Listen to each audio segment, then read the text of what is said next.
Hello, welcome. Thank you so much for tuning in. If you're new here, hi, I'm FEARSONA. You can call me Sona, and I'm your friendly neighborhood true crime VTuber, here to give you full body chills and make you scared of virtually everything. Today, you're gonna get scared of a kitchen floor. Yeah, I'm not kidding. This is literally what the case is about. But before that, I just wanted to share with you guys that this week has not been kind to me. First, I had to recover from a minor procedure, yes, surgical procedure, so that's how it started. Then I caught a cold, so you might hear that I speak kind of, like through my nose. I'm trying so hard to keep whatever fluids are in my nose not to leak out into my mouth because it's hard. So I'm recovering from cold. I got a cold. And last night, I think I should just stay in a bubble. I think I should just get one of those like bubbles and I would be bubble girl, like not touching anything, because last night I was trying to get myself a hot drink. I poured it into my tumbler, but I stupidly closed the lid without like opening this small hole or small opening, right? Like the thingy. And I didn't close it properly. The fluid, well, the liquid, right? Like not fluid, Jesus, what am I talking about? The liquid water was just too hot, so it kind of spilled over onto my hands, and as it's burning my hands, I'm trying not to drop it, so I'm trying to set it down on the floor, and I burned my fuck you finger. Yes, I think it's just the universe is really not kind to me. The flipping people finger, or people flipping finger, I burned it. I have a burn on my fuck you finger, on my middle finger. You know, I thought for a while, I thought that my mom is an angel. Like, she's an absolute angel because she raised my sister and I, who are basically spawns of Satan. For a while, I thought like, hey, maybe Satanas is my father, but Satan wouldn't do this to me. Satan wouldn't do this shit to me. He wouldn't burn my fuck you finger.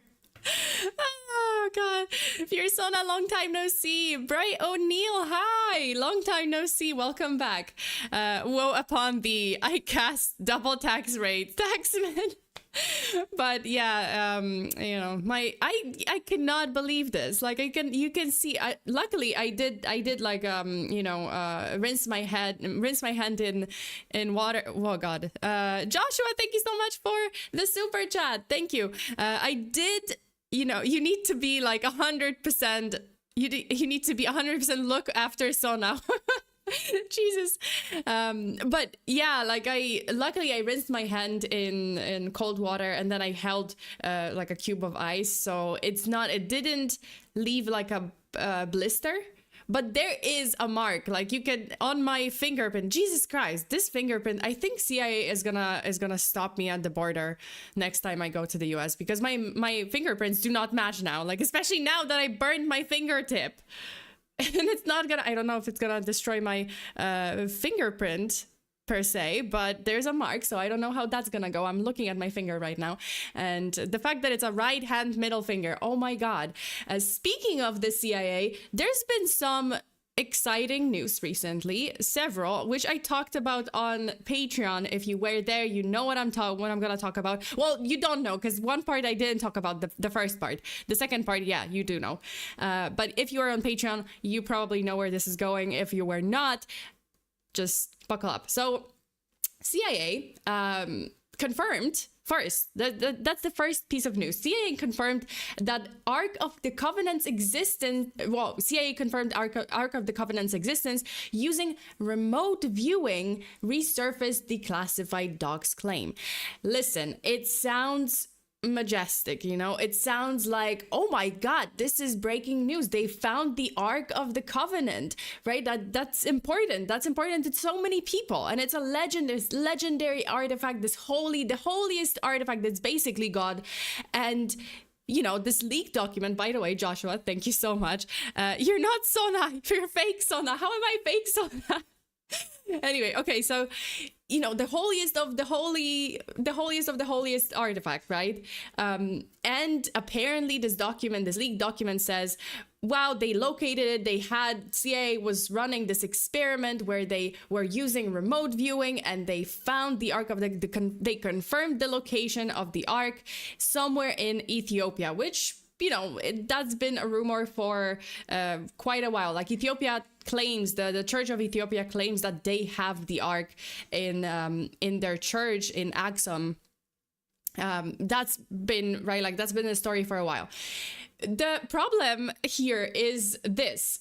Remote viewing, you would think, it's they probably used some kind of new device, some new technology, whatever, right? No, it means psychics.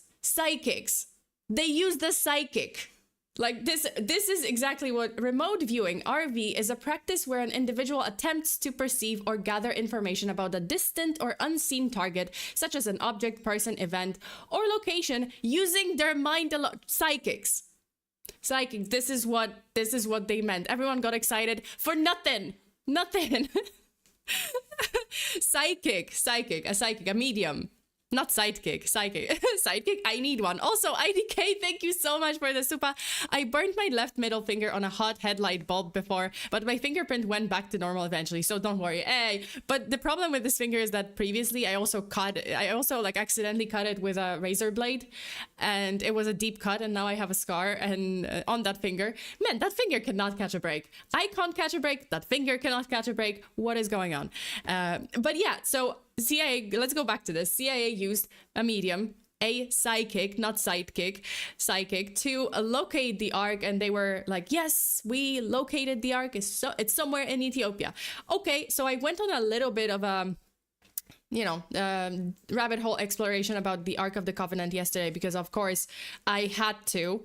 So I was just surfing the Wikipedia pages about the Ark, and I went to the section where it says, like, the Ark of the Covenant is located in Ethiopia, right? Like, yes, that's a story, like, that Ethiopia, the Church of Ethiopia, claims they have the Ark in this church in the chapel in Axum, and no one has seen it, right? Like, no one is allowed to see it. Only like the highest of highest priests or whatever.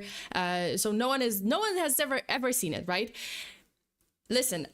Sometime in 2009, the head priest the highest of priests in the Church of Ethiopia, he came out and he's just like, that was 2009.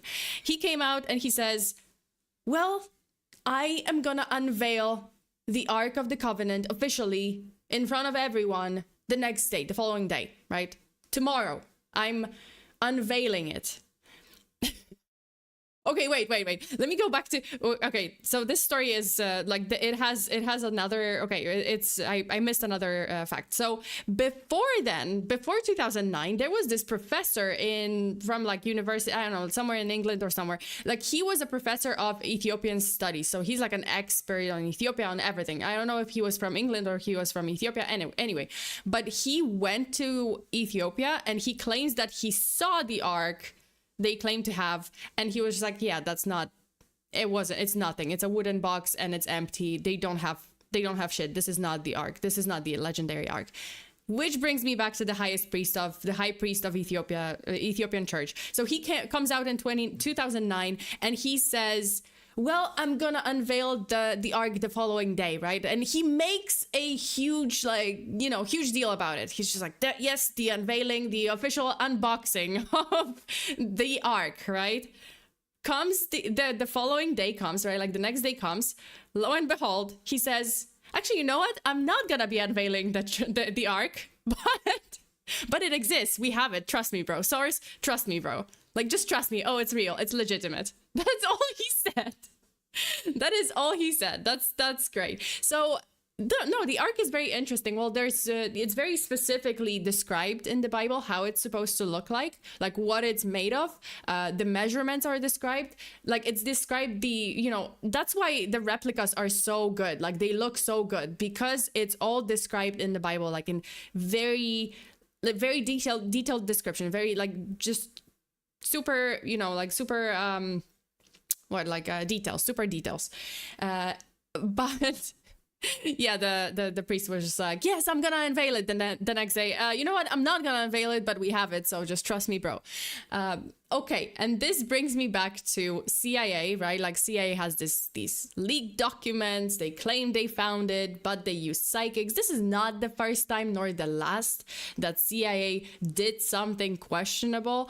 And another piece of news that from like CIA leaked documents, apparently leaked government documents, another leak from the CIA reveals that Sexy Red, I don't listen to her music, she's a rapper, has been a CIA operative since 2018. She's been a CIA agent. Officials describe her mission as culturally critical with no further details. By the way, so like I wanted to add to that because we were talking about it on Patreon. But yeah, her code name was Agent Bow Bow. Which is great. This is, yeah, I'm Bow Bow. Agent Bow Bow. I can only imagine. But of course, this is not legitimate. Someone already debunked it. There is no actual confirmation that she is a CIA operative. Again, Bow Bow Fuemoco. Wow, real. A CIA great singer cover. But, you know, I don't know. I was just kind of having my doubts that her mission is very like culturally critical. If you look up the lyrics of her songs, it's mostly about taking your lady parts into town, into a party establishment, drinking some alcohol and engaging in intimate activity with strangers. So that's that. I mean, no shame. If you want to do that. Like, that's free world. It's free world, mostly, for the most part. But if you live in the US or something, it's a free country. You can do that, absolutely. But I'm just saying, is it culturally critical? I don't know.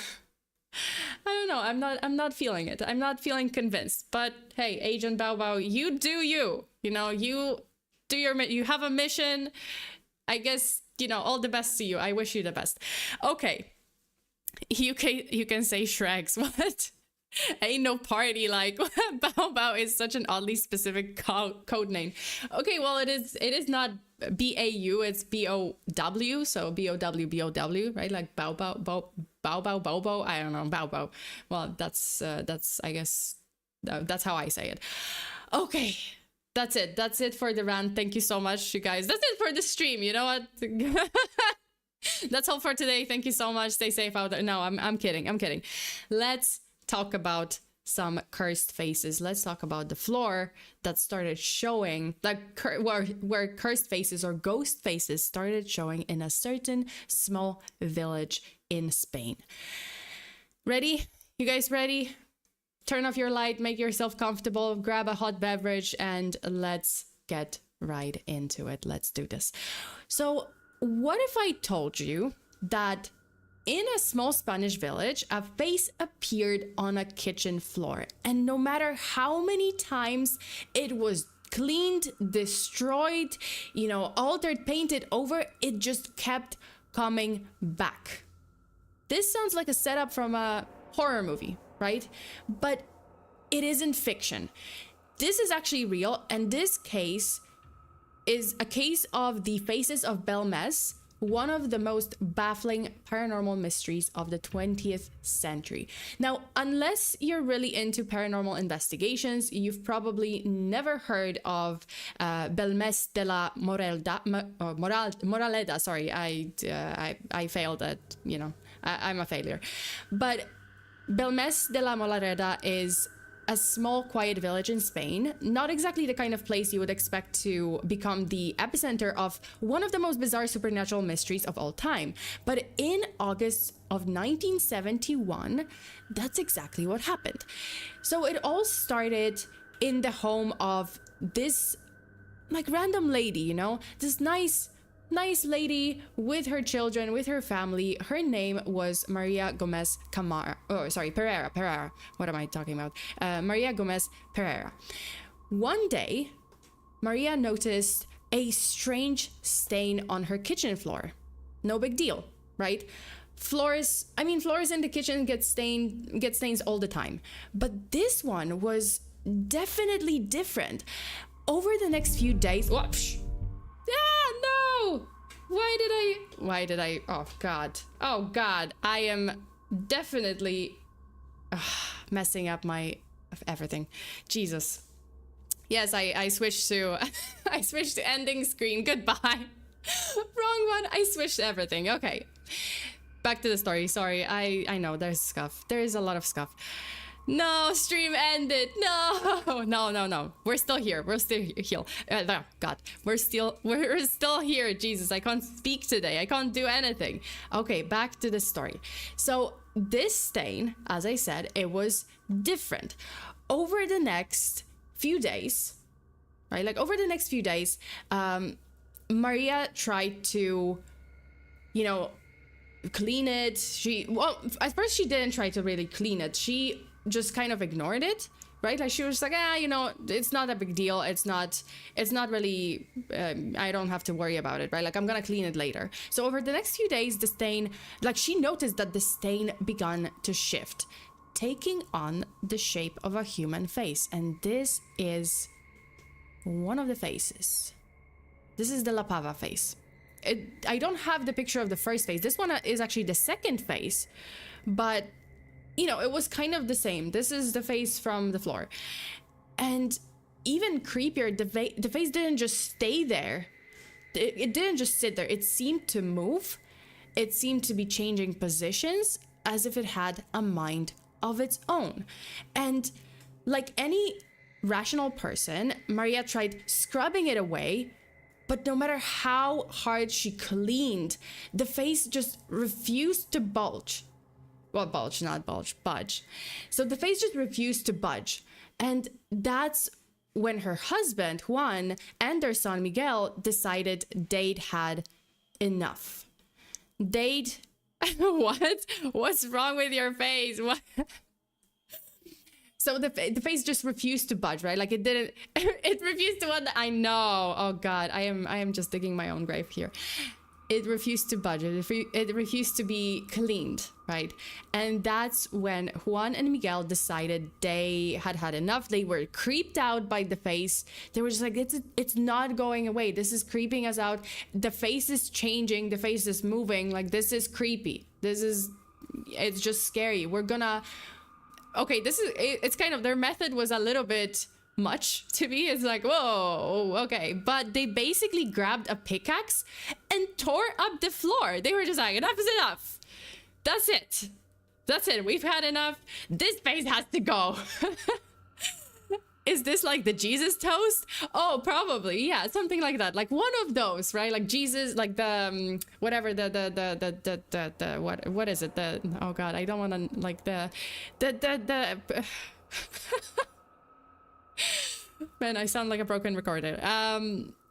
The fabric that has like Jesus, the famous fabric. Oh God, I know the name in Polish, but I don't know the name in English. But there's that legendary fabric with the face of Jesus, right? Well, anyway, so Maria's husband and her son, they had had enough, so they're like, you know what? Actually, you know what? We're just gonna tear up the whole floor. So they grabbed a pickaxe and they started tearing up the whole floor. They poured fresh concrete over the spot. They're just like, let me smash that floor. Let me smash that face because it's creeping us out. We're gonna get rid of it once and for all. And then they just poured new fresh concrete over the spot. Problem solved. Except it wasn't. Because within a few days, another face appeared in the exact same place. So this was the La Pava face, right? And this time, the mayor of Belmez got involved. He actually forbade the family from destroying it again and ordered this section of the concrete to be removed and analyzed. Scientists were called in to examine the slab, hoping to determine if it was some kind of elaborate hoax or if it's actually real. But after extensive testing, they found nothing unusual. No paint, no dyes, nothing that could explain how the image had formed. At this point, things took an even stranger turn because the floor where the concrete, like it was the new fresh concrete was poured over, right, like the spot, and it was reconcreted again. And everyone assumed that this was the end of the weirdness, but within a week, like another couple of days, not only had the original face returned, but more had appeared alongside it. This is just a couple of pictures. Those are just like several pictures, just 3 pictures. There's more, and I have more. It was as if the floor had become some kind of paranormal canvas, and something or someone was using it to send a message. Wait, no. A message. Yeah. But yeah, more faces started appearing here and there on the floor, on the walls. Like, it was crazy. And soon the word got out and Maria's house became a full-blown attraction. Locals, journalists, and paranormal investigators flocked to see the so-called faces of Belmez for themselves. Scientists also stepped in, determined to get to the bottom of the mystery, right? Like, scientists were like, okay, well, the previous team or the previous scientists, they just didn't do a good job. Let us take over. Because they wanted to know, was this an elaborate fraud, a chemical reaction, some kind of, artistic deception? To test the theory, authorities sealed off the kitchen under the supervision of a notary, ensuring that no one could tamper with the floor. So at this point, no one has access to the floor. Like, none of the family members, none of the owners, the residents, right? Like, no one, except for the scientists who were examining the floor. 3 months later, when the room was reopened, the faces were still there and they hadn't faded. And perhaps most disturbingly, new ones had appeared. This is another picture of several other faces that appeared. Like, they started appearing, as I said, on the floor, on the walls. Some of them appeared outside of the house, like on the outer walls of the house, but that's later. But yeah, like, there were, like, the faces continued to appear, right? It was pretty freaky. Some of them were changing over time, like changing their expressions. It was crazy. So lab tests ruled out the possibility that the images had been painted, but no scientific explanation could determine how or why they were forming.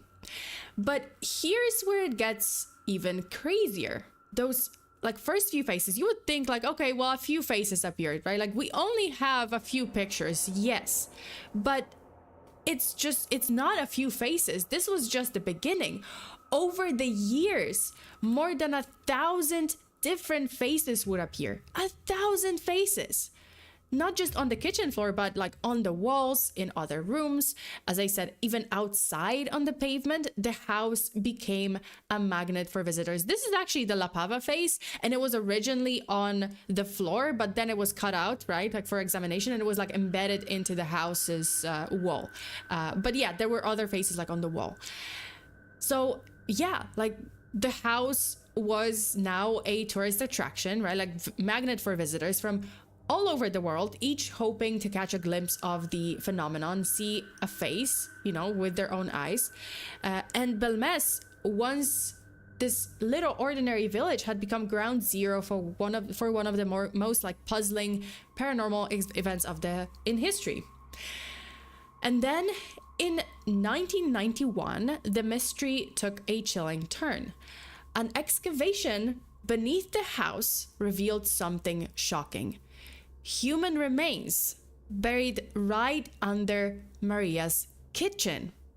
Yeah, they found skeletal remains, human skeletal remains. They found multiple bodies under the house.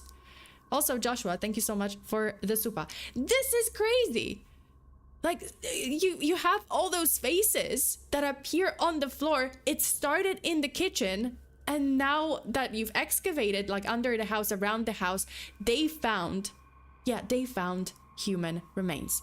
And this discovery set off a firestorm of speculation, where these where these faces, the restless spirits of the dead, like, under this house, trying to communicate from beyond the grave.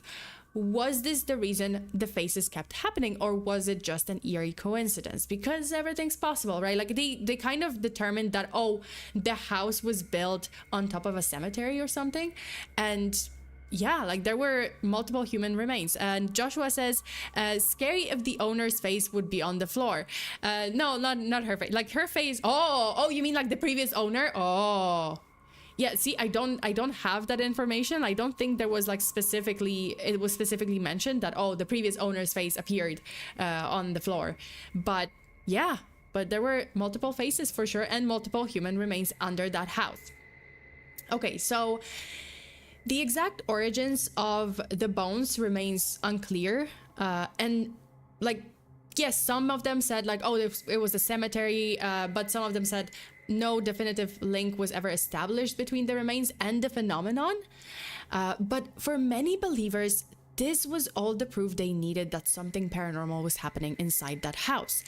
And then by Easter of 1972, the crowds were, swarming the small village. This is actually a picture from in front of the house. Like people were just swarming the house, desperate to witness phenomenon firsthand. Over the next 30 years, right, like from 1971 to 1991, the Pereira family continued to report new faces appearing, some male, some female, each one different in size, shape, and expression. The faces seemed to, as I said, like evolve. This is actually the picture of La Pava, right? Like the second face, how it's evolved, how it's like changed over the years. Like you can see here, it's kind of smiling, it's changing in shape. It's smiling kind of normally with its lips closed, but here, like it suddenly shows some teeth, and yeah, like some the like, I don't know, like spots or shapes are changing, right? So it was, sometimes the faces were sometimes becoming faded, which you would expect, right? Like, oh, okay, well, it's fading now. But then the next day, it was like becoming more detailed and more vibrant, only to be replaced by new ones or joined by new faces. It was as if this house itself had become a living, breathing entity displaying an endless gallery of portraits. And he's just chilling. Yeah, like the face La Pava is just chilling. It has a blush. It is an Ahegao face. Sure, why not? So as the mystery deepened, two key researchers stepped onto the scene. There were two people, Dr. Hans Bender, and German de Argumosa. I'm sorry if I mispronounced it. So both of them were well respected in the field of parapsychology, and both dedicated years to studying the Belmez case. So yes, we have like parapsychologists here. So this is the parapsychology paranormal angle. But strangely, so they were investigating, right? Like for years and years, they were interviewing Maria and her family. Like here you have Argumosa conducting an interview with Maria Gómez Cámara in 1972. So like a year after, well, very fresh, right? Like at the beginning of the entire ordeal.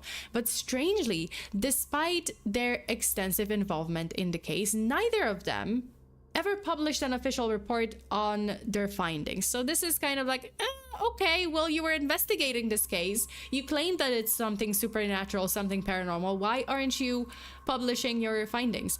Dr. Bender, he barely mentioned the case in his academic journal.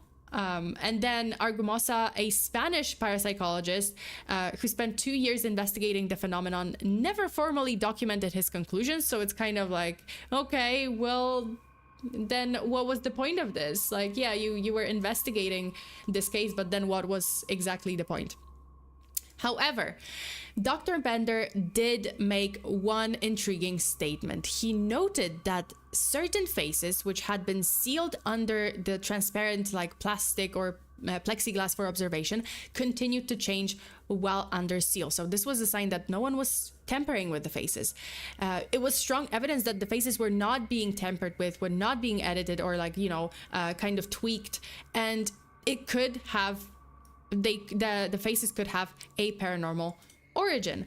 By the way, this is actually a picture taken when the floor was being covered with a plexiglass panel, so it's not just like bogus. Yeah, like they literally covered it. They kind of stamped it on or nailed it to the floor, so no one could really lift it, no one could touch the faces, right?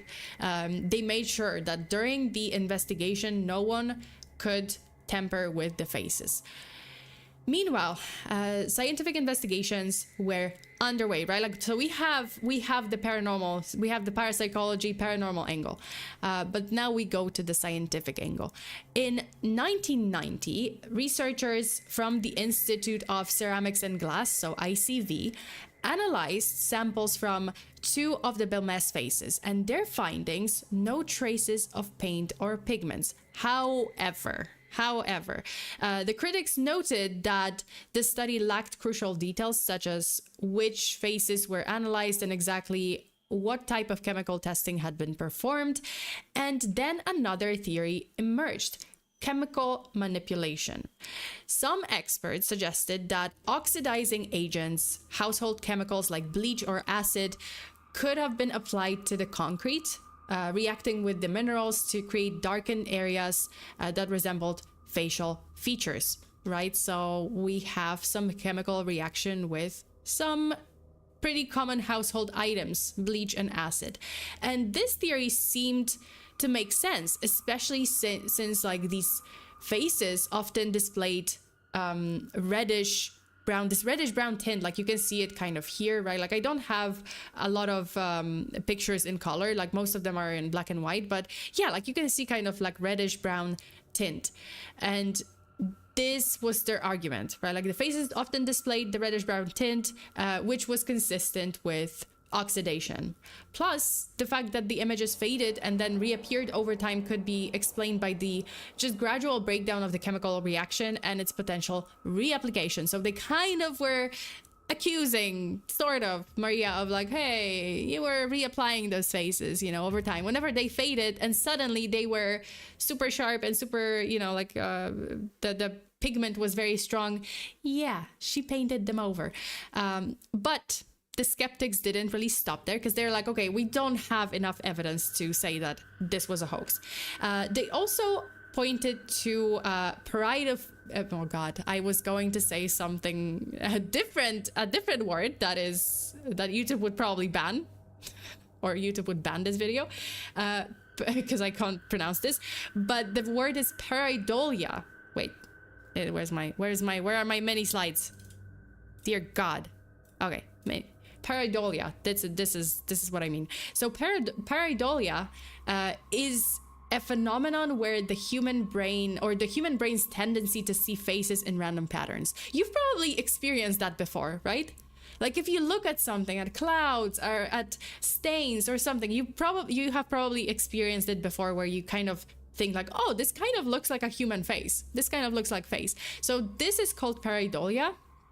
And according to this theory, the Belmez faces might not have been supernatural at all. Instead, they were nothing more than irregular stains on the floor, which, you know, our brains instinctively interpreted as human features, especially if someone points it out. But I don't know, these faces kind of seem too, I don't know, this is a little too clear. It's a little too clear. Like, it's not simply just, you know, just stains. Like some of them, yeah, obviously, like this one, maybe this one, you know, yeah, this one too. You could say like, okay, well, this is random stains and it just kind of looks like a face. But yeah, some of them are just too detailed. Come on. Like, yeah, you can write some of them off as like, yeah, this is maybe coincidental. But the other ones, like, that's not, yeah, it's too well made. Like, it's too clear. But yes, you know, like our brains work in mysterious ways. One of the biggest critics of the case was Ramos Pereira, president of the Spanish Society of Parapsychology, which is surprising because he is the president of, like, you know, the Spanish Society of Parapsychology. And unlike some researchers who simply speculated about a hoax, Ramos claimed that he had actual photographic evidence to back it up. His team used infrared photography to analyze the La Pava, right? So the most well-known of the Belmez faces, because this was the second face, it wasn't the first, but it's the most famous one, right? So according to Ramos, the images revealed something suspicious, traces of pigmentation and even individual paintbrush bristles embedded in the surface of the face. Not great for Maria. Now, it is a pretty big deal if Pereira's findings are accurate, it would mean that at least some of the Belmez faces were manually created by painting them on the wall, on the surface. And if one was faked, well, what does that say about the rest of them, right? But here's where things get complicated. So for skeptics, this was, you know, a smoking gun. If someone was adding paint or touching up the images, it meant that the mystery wasn't paranormal at all. It was just a well-crafted deception. But this is why the case gets complicated, because other scientific studies had already been conducted on the faces. As I said, like the ICV Society, they conducted their actual like scientific examination of, or like chemical examination of the surfaces. And those tests didn't find any traces of paint, right? So, you know, so either Pereira's results were wrong, or the previous tests were wrong, or they were missing something. And then even if La Pava was enhanced with paint, that still doesn't explain like how so many faces kept appearing and evolving over the past years, right? Like decades. Did someone keep repainting them in secret? I mean, maybe, or was something else at work? Okay, so as the Belmez faces phenomenon continued to, just puzzle the world, more scientists and experts dove into the case, hoping to uncover the truth behind the strange images. Because now it was about proving that, hey, this is a hoax. This cannot be real. You know, like so many scientists, they were just on this case. They were just like, nope, I'm gonna prove that this is not real. And it's just, you know, everyone's fascinated, okay, that was interesting, but it cannot be real, right? Like, so a lot of them just hopped onto this case to uncover the truth behind the strange images. Also, Jackai, hello, I saw a stream cancel post from 2 days ago, and I just wanted to see if you're okay. I'm okay, thank you. I just caught a cold, so I wasn't feeling my best. I'm much better today, but I still have a cold, so I'm trying to, trying my best to power through. Okay. So as I said, there was a lot of researchers, right, like scientists who kind of jumped into action to uncover the truth behind the images. One such researcher was J.J. Alonso, a member of the Spanish High Council of Scientific Research. In the early 90s, Alonso conducted his own chemical analysis on the Belmez faces, and his findings were published in a journal connected to Spain's Society of Parapsychology. But while Alonso's study definitely added some interesting details, it didn't really provide any clear answers. In fact, his report left many questions still kind of up in the air. For one thing, Alonso refused to take a stance on the more out there theories, like the idea of thoughtographic phenomenon. Thoughtography. Not photography. It's a thought. So thoughtography. Yes, this is a real thing. It's a phenomenon where the deceased might have been somehow projecting images onto, or not the deceased, sorry, the owner of the house or the resident might have been somehow projecting images onto the floor with their mind. It's kind of crazy. It's as crazy as it sounds. Yes, I'll explain this in a bit because it's a whole new theory.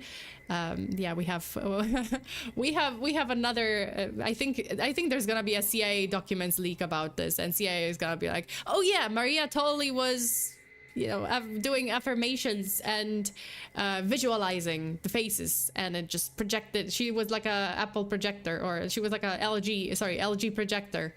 And Sony projector onto the floor. Her eyes just, mind powers everywhere. They can locate the Ark of the Covenant. They can project. Can they project YouTube videos on the wall? That would be pretty neat if we can one day. Okay, yes, so thoughtography, yes, that's as ridiculous as it sounds. So Alonso's analysis didn't really fully support or reject this claim, which left many wondering just how seriously to take this, these suggestions or his research at all, because he claimed to be a scientist, but then he went on this kind of spiral into the theory of like, he didn't disprove the stands, like disprove the thoughtography theory. He was just like, oh yeah, maybe possible, which is ridiculous.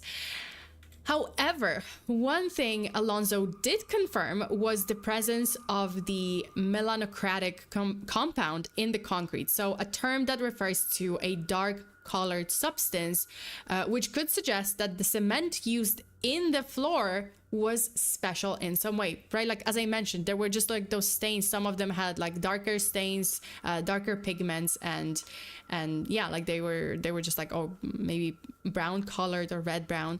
But he suggested that maybe there was something in the cement in the floor that was special in some way. Now, this didn't really mean the faces were painted, but it did raise some eyebrows about the possible materials involved. So in basic terms, most artificial cement is made from a combination of limestone, clay, and gypsum. But what Alonso found was more intriguing: an aluminium-based cement. Yeah, so there was some aluminium in aluminium. I say aluminium, but aluminium-based cement. So possibly it was used in that floor. This kind of cement tends to have a darker and more like blackened hue, just like the Belmez faces, which often appeared in shades of brown and black, right? So there was hint. Now, the theory behind this was simple. If the cement in Maria's kitchen had been made with aluminium compounds, it might explain the melanocratic features. Essentially, it's a cement that could naturally form darker marks over time, especially when interacting with various environmental factors. But there was a big problem. Alonso's report didn't provide enough specific data to truly understand what was going on, so we're basically back to square one because this dude didn't do anything. I'm sorry for losing my shit, but this dude didn't do anything. What did you exactly do then? What did you test? Because it seems like he was talking all about those tests, like, oh, I did all those tests and I'm gonna prove that the faces are not real. But then he went on and did nothing. He was just like, oh, maybe it's this man. Did you test it? No. Did you conduct any tests to prove? No. It's like, what? Why? Bacon, also, thank you so much for the super. I'm gonna buy a projector and watch your stream on the wall and / on the or floor. Watch it on the floor, especially if I'm talking about faces on the floor. Watch it on the floor. Angry Sona, yeah, I'm angry because like all of them are just going there, making all those big claims like, oh, we're gonna solve this mystery, we're gonna prove this is a hoax, or we're gonna prove this is supernatural, and then they do nothing. And it's like, oh, inconclusive. Oh no. Oh, I conducted my tests, but I am not gonna publish any results. It's like, then what was the fucking point? You wasted everyone's time. But yeah, we're basically back to square one. Then there was, as with anything and as with any of those supernatural mysteries, there was the money factor. So Belmez was a small, quiet village, right? Like, it's a village that you probably never heard of before this case. And the sudden international attention turned Maria's home into a tourist attraction. Some skeptics suggested that the family had orchestrated the whole thing as a way to generate income. But here's the catch. There's no solid evidence that the Pereiras made any kind of money, any real money from the phenomenon. In fact, Maria herself, this is her most recent picture, so Maria herself insisted that she was not responsible for the faces and seemed just as confused as everyone else. She was insisting, yes, please come. If you're a scientist, you can explain it. Please come to my house and examine the faces. Like, it's confusing. I'm as confused as everyone else. But let's circle back to the weirdest theory of them all. And that theory is thoughtography. Yes, that's how, I don't know if I'm pronouncing it correctly, but it's thoughtography. So this is the idea that suggests that the faces were somehow imprinted onto the floor through Maria's subconscious mind. And essentially, Maria, or possibly a past resident of the home, was unknowingly projecting mental images onto the concrete. They are a living projector. They are living, fancy the fanciest projector ever.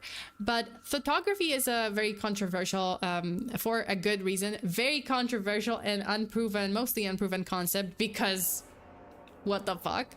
But it has been cited in other paranormal cases, particularly in poltergeist phenomena a couple of times. I think definitely there's some cases where, like, that I covered, like poltergeist cases during which where some images or some words appeared on the wall, right? Like, it's kind of, it was kind of thought to be like maybe some of the theories are connected to thoughtography. So yes, could Maria have been an X-Men, creating these images with her thoughts alone? She's Professor Xavier. Unlikely, but it's an idea. It is an idea that believers still entertain to this day. Like, definitely not skeptics, because the skeptics are like, what the fuck? But yes, after decades of investigation, the faces of Belmez remain one of the most baffling mysteries in paranormal history. What started in 1971 with a strange face appearing on a kitchen floor quickly spiraled into a phenomenon that saw over 1,000 faces appear, right? On the walls, on floors, even outside. Theories ranged from hoaxes to paranormal activity, with some researchers suggesting chemical manipulation or even the power of mind, but no one could prove exactly how or why these faces kept appearing. Scientific tests, including chemical analysis, let's just let's just make it into a conclusion. They ended up mostly inconclusive, right? The tests, because no one could do their job. And why am I getting so angry about this? But yeah, no one could do their job. No one had a test that was really conclusive about this. But they did uncover strange compounds in the cement, so I guess we have that. And despite the theories, nothing concrete could explain the phenomenon. Skeptics pointed to the Pereira family's potential motivations, but with no hard evidence of a hoax, the mystery continues. And when human remains were found beneath the kitchen in 1991, the speculation only grew, because were these actually restless spirits trying to communicate, or was it all just a bizarre coincidence? After 30 years of strange appearances and no answers, the faces of Belmez still haunt us, still haunt the paranormal scientific community. Is it the work of paranormal forces or something more realistic, more earthly? We may never know. So what do you guys think? Because I got pissed. I mean, are the faces of Belmez, are they a real paranormal mystery, or are they a hoax? Do you guys think it's a hoax? Do you guys think it's a maybe some natural chemical reaction between some substances that just happened to be in that house? The house created a perfect environment for these chemical reactions to happen between certain substances. I don't think it's no, never mind. I wanna say I don't think it's a hoax, but I have my doubts, because all that research, 30 years of research, 30 years of different, this should be a wrap, 30 years of different scientists and paranormal parapsychologists going there and trying to investigate. No one really could solve this. No one really did anything, wasted everyone's time. It's number 3, X-Men. Oh yeah, the third theory, is Maria an X-Men? Is Maria actually Professor Xavier? Bacon gonna thoughtography a sauna poster onto my wall. Hey! Maybe they got mad because the first phase got pickaxed to their... Oh, yeah. I think the family got really mad. That first time around, it was kind of like, whoa, okay, it's just phase on the floor. Calm down. But they were just like, no, pickaxe. Let me smash it. Actually, I think it was like the husband and the son. They weren't. It wasn't like so much as anger. They weren't really angry. They were just like, yes, we get to smash our floor. When else do you get to do that? That's crazy. They were just like, yes. Oh my god, yes. Let me smash the floor. I think that it was mostly that. They were just happy to be able to like smash some floor and just yeah. I mean, I would be if someone told me like, hey, actually you can smash the floor in your house. You know what? This is exciting and I can let out some steam. Let's go. Hello Maria, I'm new. You're funny and cute. Thank you. Thank you. I'm hilarious. Sure, I'm hilarious. I'm not even trying to. I'm just angry at this case. Yeah, smash the floor, grab sledgehammer and flame. Tell me you would be different. Tell me you wouldn't do the same thing. If someone offered you an opportunity to smash a concrete floor with a pickaxe, they wouldn't even, to me, they wouldn't even get to finish their sentence. I would already be smashing. I would be, yep, yes, sure, and smash, smash, smash. Just grab it. And they'd be like, I didn't even finish. I don't care. I don't care. I want to smash the concrete floor. Come on. When do I get to do that? I would have absolutely accepted. I would, right? Everyone here in this stream would smash the concrete floor if given such an opportunity. You're right? It's just exciting. It's just exciting. I think the husband, maybe Maria was just complaining about it too much, and the husband was like just sick of it, sick of this bullshit, and he was just like, you know what? Let me smash the floor. Problem solved. Problem solved. Floor smashed, concrete poured over, all good. But then they started appearing again, and they were like, damn it, we all for naught. Always grab the opportunity. Always grab that pickaxe. Okay, guys, this is the end of this story. That's actually the end. I am really glad that I could cover it. It was an exciting case, even though it pissed me off because no one really could tell. Man, I mean, I get it. It was 1970s to 1990s. Okay, maybe, you know, like science was, I don't know, but it wasn't that long ago. Wait, how long ago was this? 55 years ago? Shit, it was long ago. Okay, never mind, half a century ago. Okay, maybe their tests weren't that great, you know, between 1970s and I'm pretty sure, because like some tests are not, right, like they improve over time. There can be like tests that were valid or they were thought to be valid and elaborate like 5 years ago, but now we have a different method. And it's like, oh, the previous method was like so bad, actually. Like, oh, the improved method proves that, oh wow, we were like miles away from a breakthrough. Sona's next video title: playing Minecraft IRL in my own house, not clickbait. I would do that. You know what? No, I would play it in my neighbor's house, because I swear to God, every single night at around like 1 or 2 a.m. they are like moving their furniture or something. Every single night. And okay, maybe it's just that there's someone there in that house, like above mine, apartment above mine, that maybe they have a job that they wake up to at 1 or 2 a.m. But I swear to God, they are dragging their chairs or something like across their floor, and it's right over my bedroom. So at 1 or 2 a.m. I can hear like some furniture dragging. So I'm like, motherfucker, why? 1 or 2 a.m. Unholy hour. That's crazy. I really hate that. It's just like, and then if I'm loud, someone calls the lobby, the desk, the reception desk, and then the reception desk calls me, and they're like, oh well, your neighbors complained about the noise. I'm like, motherfucker, well, at least I am not making noise at 1 or 2 a.m. I'm making noise like in the normal hours. I don't know, the latest I make noise is like maybe 8 p.m. Okay, I did rollerblade in my apartment once. I don't want to explain, but I did rollerblade inside my apartment once. So that was a valid complaint, okay? Because it was loud. I was kind of like rollerblading in the apartment. I don't want to explain that story.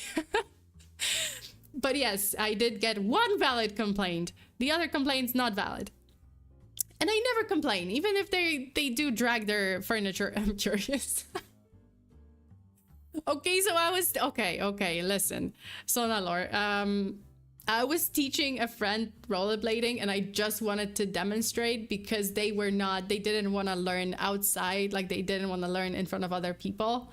So we were kind of in my apartment and I'm like, okay, put on your rollerblades. I'm going to put on mine and I'm going to show you. I'm going to demonstrate. So that's why I was rollerblading inside of my apartment. I was just teaching someone. And yeah, my neighbors were not happy about that. Okay, what do you mean you don't want to explain? You don't just drop that information and fail to explain. Yeah, it was just a lesson, okay? It was just private lesson inside. I thought at the time I thought it was a good idea. Maybe it wasn't such a good idea, but yeah. What Sona does in her off time. Yes, this is what I do every day. After this stream, I'm wearing my rollerblades right now. I'm gonna rollerblade to the kitchen. That's creepy. You're funny. Well, I was just doing my friend a favor and just trying to teach, but then my neighbors got pissed. Okay, guys, thank you so much for today. Sounds like a fun time. I mean, it was pretty fun. I'm not gonna lie, it was pretty fun, but yeah, we're not gonna do that again because neighbors are not happy about that. Because it's pretty loud. It is pretty loud because I step kind of, yeah, like I don't have plastic wheels. I have those like rubber wheels, so it's not super loud per se, but when you switch feet, right, like it just kind of does like doom doom doom doom. So it was, yeah. Let's go roller disco. You need new neighbors. I do need new neighbors. I think most of my neighbors are like elderly people, so there's a lot of like older people in this building. Okay, what's gonna happen? Oh yeah, so this is the last stream of the week. I'm so sorry that I couldn't have more streams this week, but yeah, my cold is not letting me sleep at night, so that's not great, and I can barely breathe. Also, Joshua, thank you so much for the super. You indoors rollerblading and lift to tell the tale? Yes, I do. I did indoor rollerblading and lift. Theoretically, am I alive? Are we really alive? Are we all really alive? Maybe we are all dead inside. I mean, I am to a degree. It's the construction site all over again. Listen, that construction site, that building is almost finished. I am not happy about this. Is not making me happy because you don't understand. You don't just come in between a girl and her view of the haze pollution, the pollution haze of the cityscape, you know. I like to, in the morning, I like to grab a cup of coffee and look out my window and check on the haze. I want to see the pollution. What's the degree of today's pollution on the horizon? And that building, unfortunately, covered my view of the haze. So now I can't see the pollution. Is that a good thing? I don't know. I liked appreciating the subtle serenity of the pollution over the city. I want to watch the evil clouds. Yes, I want to watch the evil clouds, and they just blocked my view, so I'm not really happy about that. But this is what it is. Unfortunately, I highly doubt they're gonna take the building down, they take it apart, because it's like 50 floors. I don't think they're gonna. I was still, you know what? I still had hope. I was just like, maybe one day they're gonna wake up and be like, you know what? This building is ugly. We did a bad job. Let me just take it apart and let's move from this area. It's not a good choice, It doesn't. It just messes with the feng shui and the chi of the area. So we're gonna move it. Listen, this is my dream. I'm hoping for that every single day, but it doesn't seem so. I think they are here to stay. Unfortunately, it's just not looking like they're like taking it apart. Damn it. They need to uninstall that building. They really need to uninstall that building, but it's just, yeah, takes 5 years to make, takes 5 minutes to destroy. I mean, not gonna argue with that. It actually is true, which is kind of scary. But yeah, no worries. I'll call Godzilla to do the job. Actually, that would actually work. Like I am close to Japan after all. Guys, so this is the last stream of the week. Thank you so much for tuning in. I hope you guys enjoyed the story of the faces of Belmez, the Belmez faces. Next week, I will be back on a Wednesday, most likely with some case. with a maybe like a shorter case, maybe like a less complicated case, something lighter but still spooky, still creepy.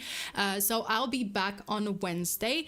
And and tomorrow I have a secret wallpaper for you guys over on Patreon. So if you are a Patreon member in the Platinum, Ruby, or Diamond tier, you're gonna have access to a very secret, very special wallpaper. Why is it special? Because it's gonna be a wallpaper with the brand new design. So it's kind of a pre-debut. I'm not gonna pre-debut my model yet, but there's gonna be a wallpaper with the new design, and I will ask you guys over on Patreon not to publish it, not to like post it anywhere just yet, until at least until like my official debut of the new design. But you guys will have the new lore, new design for your phone. So yeah. That's gonna, it's a special, well, kind of, one of the versions is spicy, but yeah, one of the versions is definitely spicy. I can't wait. Yeah, so that's tomorrow. I'm gonna publish it tomorrow, probably like morning or evening, sometime during the day, right? Like tomorrow, April 1st. I never do. Hey, I'm waiting on Elliot Ness's case about Butcher from the Kingsbury. Oh yeah, that one, Torso Killer, or James Rupert and Easter Massacre on Hamilton, Ohio. Nice.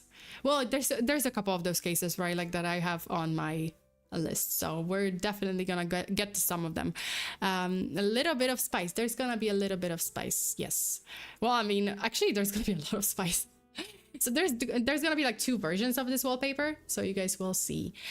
Anyway, thank you so much for today. I appreciate all the super chats, and yes, if you're interested in more content, if you're interested in spending more time with me, watching those bonus streams, I do have a Patreon. So it's patreon.com/FEARSONA, where I stream every week. We have either a just bonus stream with the members, or we have a bonus case, usually bonus case. But we also have other bonuses, right? Like wallpapers, other benefits like gaming servers. We have a Project Zomboid communities. Oh God, I can't speak. We have a Project Zomboid community server, which I'm gonna reset now. So we're gonna have a new game together, and hopefully I can play with you guys next time. I'm planning to do a hangout for my higher tiers. Yeah. Oh, we have hangouts too. Right, by the way, so like I get into a voice call with my Patreon members and we play games together, or we do something, or we talk about something spooky together. So yeah, that's that. So if you're interested, you can check it out. And yeah, if you're interested in getting yourself a shaker, I have a collaboration with Waifu Wares. The link is in the description below, and there's a promo code where you can get 20% off. So that's it. Thank you so much for today. Stay safe out there. Always lock your doors and windows. Bear your hexes. Until the next time. Bye.